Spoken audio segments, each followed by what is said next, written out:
Conversations podcast.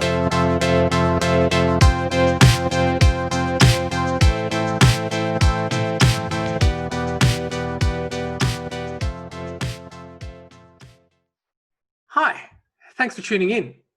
My name is Fatih and I'm the host of the Conversations podcast powered by All Graduates Interpreting and Translating Services. I really hope you're enjoying our podcasts. Please make sure to subscribe to our channels. You can find us on YouTube, Apple Podcast, Google Podcast, and Spotify. Now, if you have any topics you'd like me to cover, or if you have any guests you'd like me to interview, please send me an email with your ideas. My email address is fatih@allgraduates.com.au. That's Fatih, F-A-T-I-H, @allgraduates.com.au. Thanks again and enjoy today's episode. Hello, everyone, and welcome to another episode of Conversations podcast. And today I am very lucky indeed to have with me Jemma Ives. Hello, Jemma. How are you? Hi, Fatih. Thanks for having me. I'm really well. What about yourself? Very good. Thank you. And thanks again for joining me today. I'll briefly introduce Jemma to all of you out there. I met Jemma first at RMIT and she was my teacher. So I'm very lucky enough to be taught by her. And Jemma, in addition to being an interpreter, she's also a conference interpreter as well as an interpreter trainer. I'm currently at Monash University, and she's completed her Masters of T&I at RMIT, and she has been interpreting for politicians, international athletes, farmers, Aboriginal elders, tour guides. So very, very experienced indeed. And she's also just recently been appointed as being in the editorial committee for InTouch magazine for AUSIT.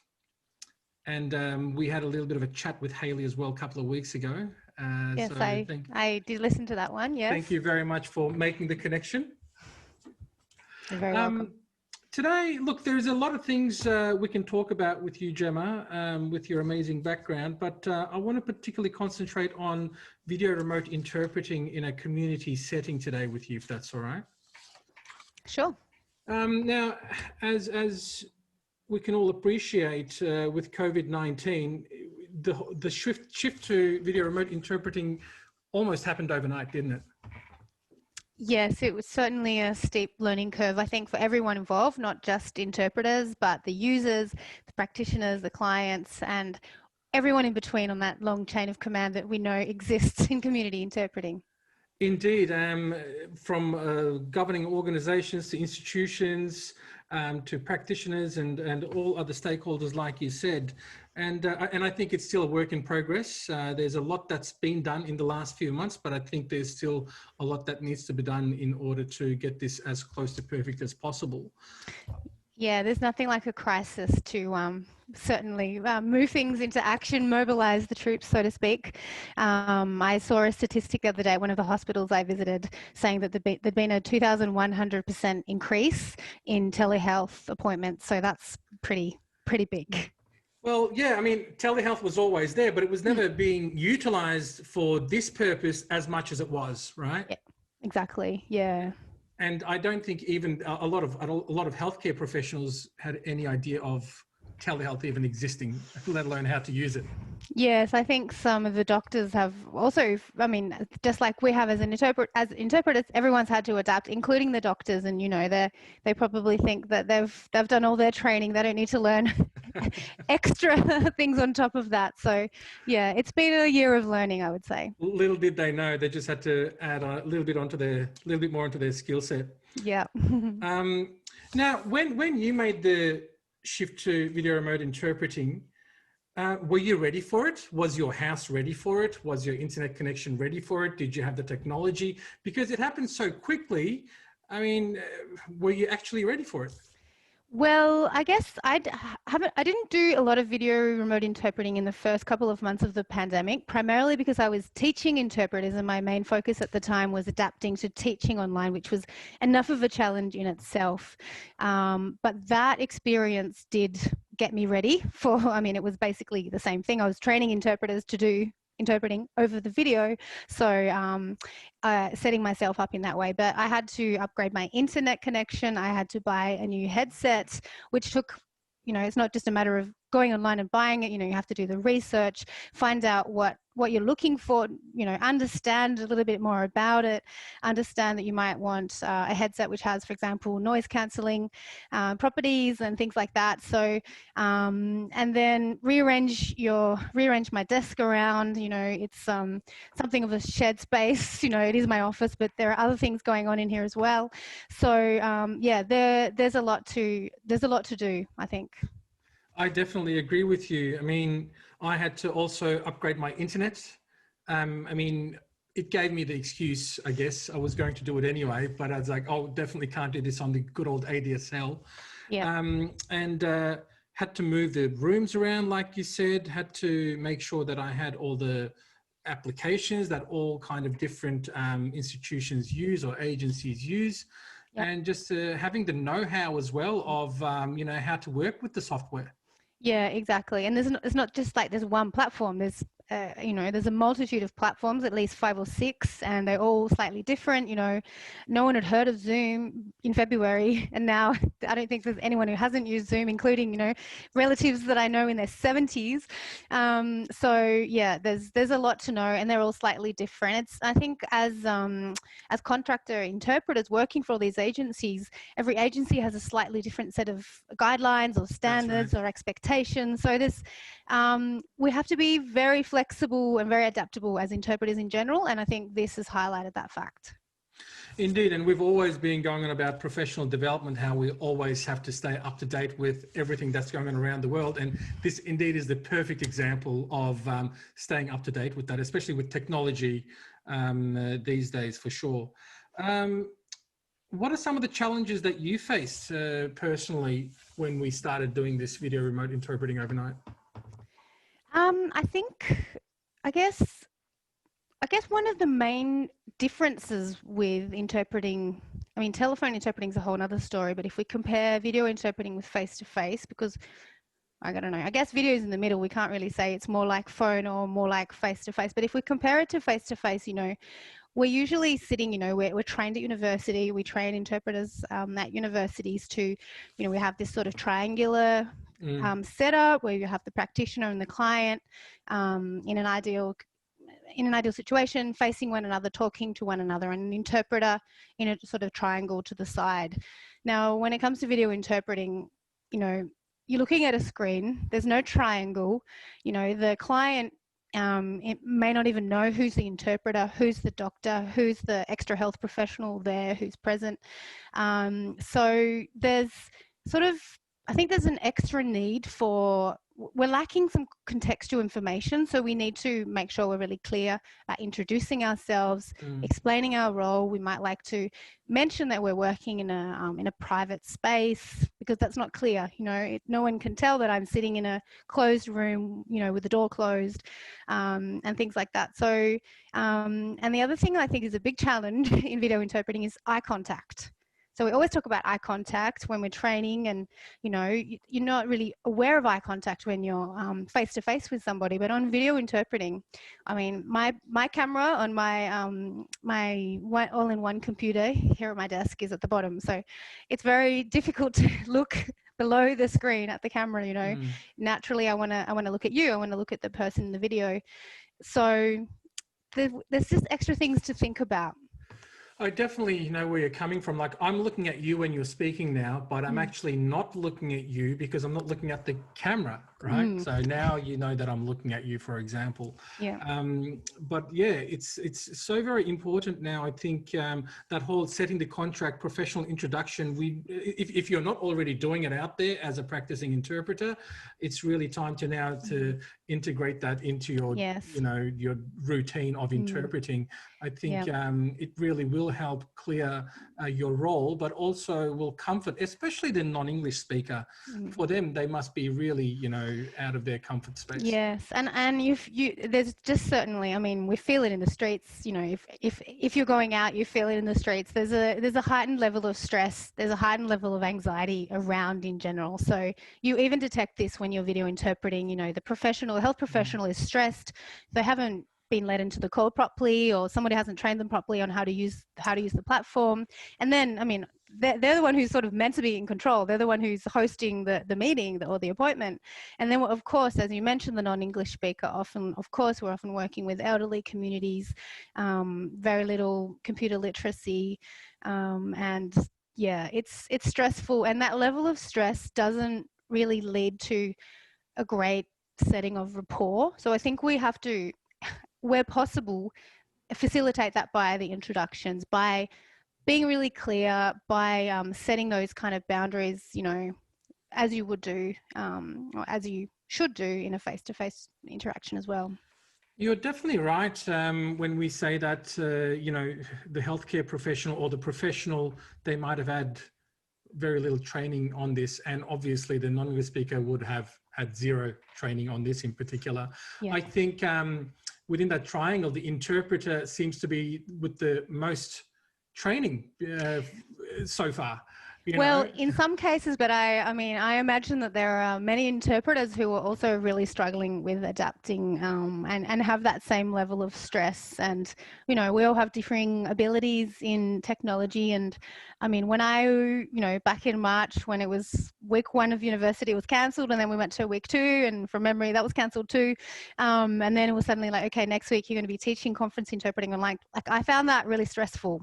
And, you know, my way of dealing with that was simply going online and just doing a lot of PD myself to get my head around it, and so I could feel comfortable, because, you know, you want to be the one who's the most comfortable, I think, if possible. And you're right that in a few of the jobs that I did, the professionals always like, can you please sort this out? I can't get the patient. Can you put us all in the same room? And like, I actually don't have the technology to do that. Like, I don't know what to do. Just sort it out for me. Yes, exactly. And there's a lot of practitioners who struggle with technology. You know, there's one particular job I've been doing every 2 weeks. We started out doing it over the phone, and then it's been kind of migrated onto video. We've tried a couple of different platforms now, and every single week the client has trouble connecting. So we spend, you know, out of the hour appointment, we spend about 15 to 20 minutes getting the client connected, a bit of phone call, you know, over the phone while on video. It's complicated, but over time we've also kind of managed to get it to work. And one thing that this particular job is counselling, so it's it's a space where the rapport, the relationship is between the practitioner and the client is really important. So one suggestion that we've kind of tried, working together with the practitioner, with the counsellor, was for the interpreter, for me to turn my video off, because we were sort of finding that the rapport between the client and the practitioner wasn't really there, or the client was sort of looking more at me. Almost distracting. Yeah, exactly. And even the environment, like the counsellor had set up her sort of, you know, the space behind her with a candle, a plant, a very relaxing place for a counselling session to take place. So we've tried turning off the interpreter, and that's actually working better for that particular purpose. So I think we have to always be flexible, adaptable as interpreters, and that's something that's mentioned in the AUSIT recommendations. Yeah. I was going to mention that as well. You know, if required, the interpreter can turn the camera off, especially if it's I think you were saying simultaneous interpreting. It would be recommended. Particularly for simultaneous. As simultaneous interpreters, we usually don't like to be seen as well. We're normally parked at the back, you know, in a in a booth with dark glass, tinted glass. So, yes, but yeah, I think we need to be. I mean, in general, I would keep my video on as an interpreter, but I think it's good to keep that in mind and be flexible and work with our partners, I guess, in the job. What do you think? Sometimes, especially with the more elderly non-English speakers, there always seems to be someone else in the room to help out with the technology, whether it be a son, daughter, or a grandchild, where, you know, they wouldn't be there normally, but because they would need to help out with the technology, all of a sudden you have this extra person there. And I'm always wondering, you know, is the patient or the non-English speaker, are they able to comfortably talk about everything with this added person there? Yeah, it certainly raises the issue of confidentiality, and also, as we all know, that challenging situation of interpreting in a kind of a group meeting where you know, there tends to be this tendency for the family to start speaking in English with the medical professionals or the legal professionals or whatever it might be. Yeah, it's challenging. I think one thing I'd really like to see would be, and I know that this is going to take time because this has been a long process, but one thing I'd really like to see would be both everyone in the call, so the professionals as well as the non-English speakers, where possible, using headphones. And I think that does give a slightly better level of confidentiality and also sound quality, because, you know, I think there's many people who don't understand the risks of using headphones for hours on end. Yes, that's another point to make, actually. You know, okay, let's talk about some of the positives of video remote interpreting from the perspective of the interpreter.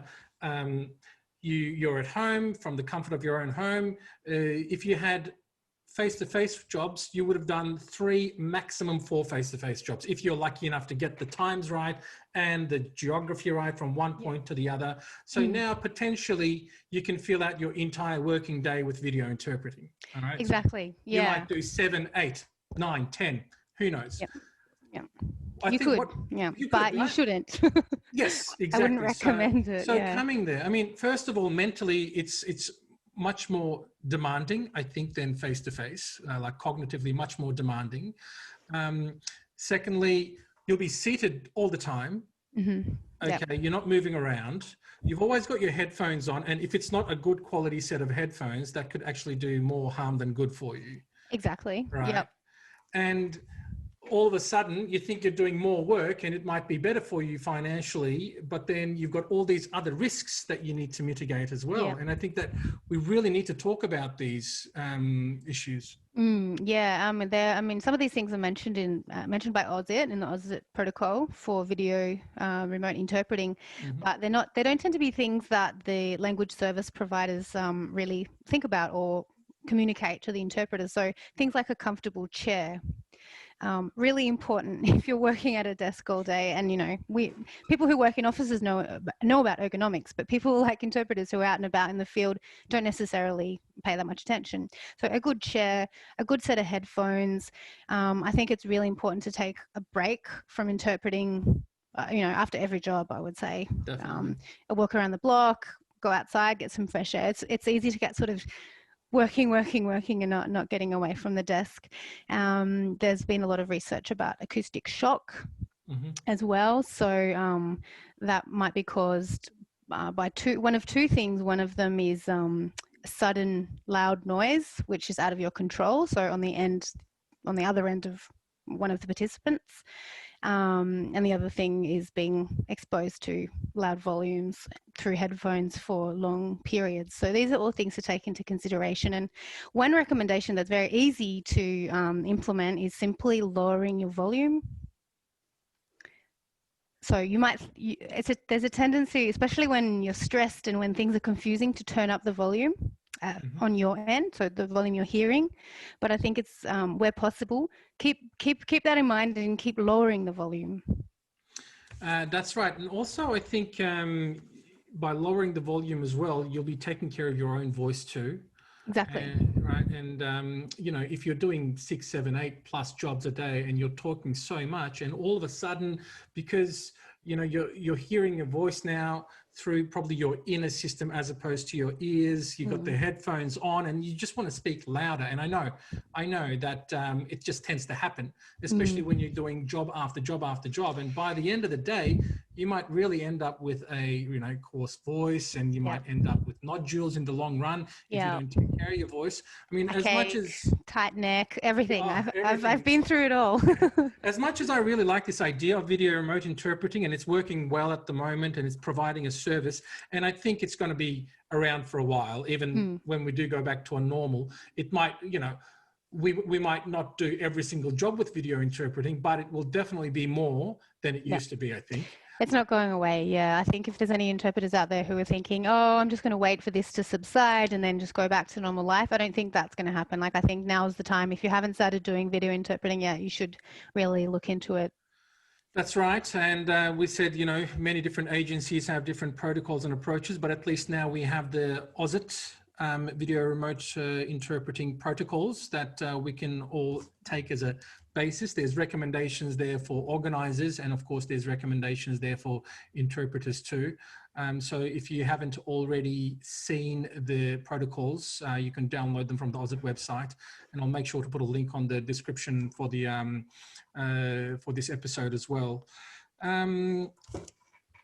So we've already spoken about some of the recommendations in regards to the technology and the ergonomics. Is there anything that comes to mind, anything else that comes to mind, so that especially those interpreters maybe that haven't yet looked into video interpreting, or that don't have as much experience as yourself? What other things can you think of? I think just there's always a risk of a dropout, and if that happens, you don't have to feel responsible. Just, you know, take a deep breath, reconnect, find the instructions for reconnecting, because they're always embedded in some email from 2 weeks ago. But yeah, it happened to me many times when I was teaching, and it's happened on other occasions as well. So no matter how good your internet is, it's not completely 100% reliable. So be prepared for that. But yeah, I think, like always, just working together. Try to consider the people you're working with as your teammates. So you think of the professional as a teammate, and you know, ideally, it's really great to have the opportunity to have a briefing with that person and just ask them, you know, what are the goals for the session? Look, it's going to work well if we do this.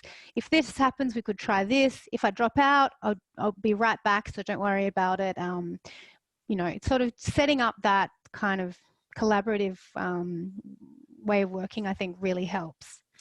It's a new world for everyone. So I think you're right on the money there. Collaboration is key. Briefing, debriefing is key. Yeah.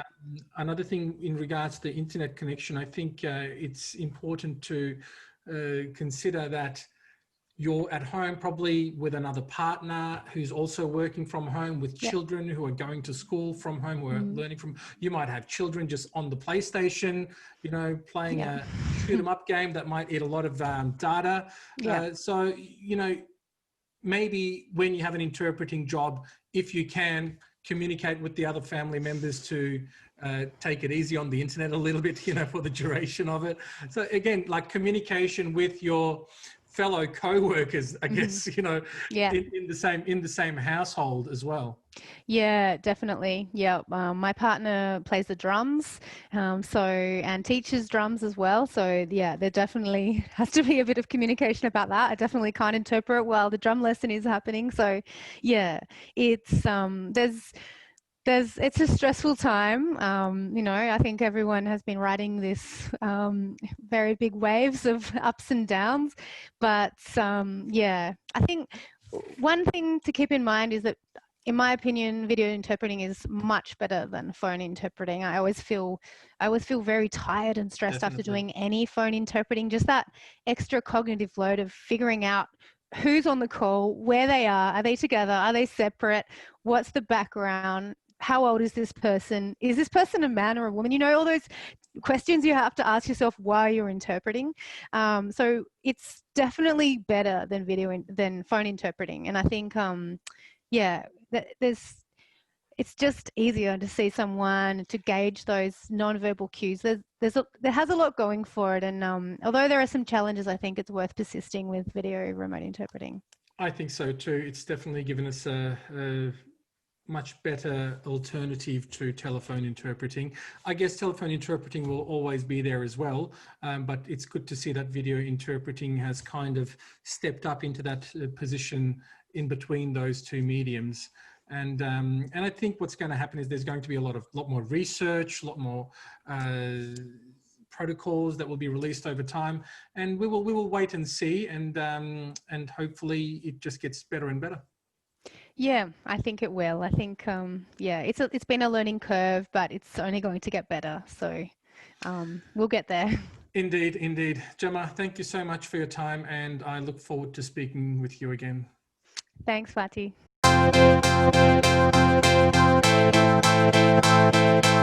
All Graduates Conversations Podcast.